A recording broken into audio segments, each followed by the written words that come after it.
আপনি যদি সারাক্ষণ চিন্তা করতে থাকেন, যদি ওই জিনিসটা থাকতো তাহলে আমি সুখী হতাম, যদি অমুক সমস্যাটা চলে যেত, ওই মানুষটা আমার জীবন দুর্বিষহ করে তুলেছে, যদি সে একটা বাসের ধাক্কা খেত, আমার জীবনটা কত ভালো হয়ে যেত। প্রতিবার বাস দেখলে আমি এই দোয়া করি। আমরা সব সময় নিজেদেরকে একথা বলে বুঝাই, যদি অমুক মানুষটি বা অমুক সমস্যাটি জীবন থেকে চলে যেত তাহলে জীবন কত সুন্দর হয়ে যেত, অথবা যদি অমুক দুঃখটি দূর হয়ে যেত তাহলে সবকিছু পারফেক্ট হয়ে যেত। যদি মানুষের পরিবর্তন হতো, যদি পরিস্থিতির পরিবর্তন হতো, যদি পরিবেশের পরিবর্তন হতো, আমরা এভাবে ভাবতে থাকি সবকিছুর পরিবর্তন হলে জীবন সুন্দর হয়ে যেত, তাহলে আমাকে আর দুর্বল থাকতে হতো না। আমরা ভোগের উপর ভোগ করতে থাকি আর এতে পুরোপুরি আচ্ছন্ন হয়ে পড়ি।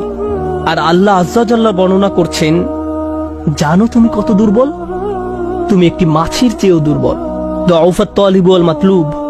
যখন তিনি এভাবে বলছেন, আমি আপনি মজ্জাগতভাবে অবিশ্বাস্যভাবে কতটা দুর্বল, একটু চিন্তা করে দেখুন। আপনাদের প্রত্যেকের মাথায় বিভিন্ন জিনিসের চিন্তা আছে প্রতিদিন। আমরা এখন রোজা রাখছি, নামাজ পড়ছি, আর আলহামদুলিল্লাহ নামাজ পড়ার সময় আমরা মনোযোগ ধরে রাখার চেষ্টা করি, কিন্তু এর বাইরে আপনার মাথায় কোন চিন্তা ঘুরঘুর করে? আপনি কি নিয়ে উদ্বিগ্ন থাকেন? আপনি কি নিয়ে চিন্তা করেন? কোন চিন্তাটি আপনার মাথায় সারাক্ষণ ঘুরতে থাকে? কোন জিনিসটির ব্যাপারে ভাবেন এটা যদি থাকতো, আর কোন জিনিসটির ব্যাপারে ভাবেন যদি এটা না থাকতো? কারোর জন্য অসুস্থতা, কারোর জন্য ডিপ্রেশন, কারোর জন্য দুঃখ, কারোর জন্য হয়তো কোনো ব্যক্তি, কেউ কেউ ভাবেন যদি